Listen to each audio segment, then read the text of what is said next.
Frankie Mama. These are the original Frankie Mama.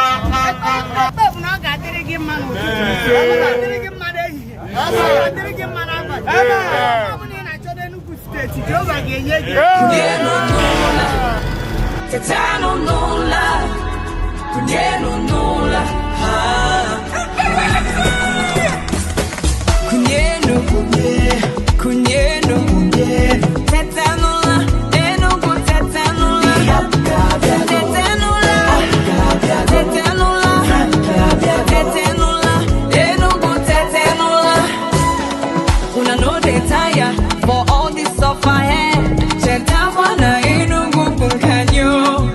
Can you Chicago? We do the Obodanyo. Hapurashi, Hapurashi. Enugu State. Wanye wanna go? Umwoke wanna go? Niyute wanna go? Anye wanna go? Nsuka, Aniri, Udenu, Nkano, Ojirifa. Enugu State, Jidekwano Frank, Makano Balane Kwanyo, Anito Lato, Frankie Weke, Govano Enugu, Tunero Nyabo, Kohazi Kwenugu, Obodanyo. If you like better thing, vote Frank Weke Jr. for Governor Enugu 2023. Vote APGA.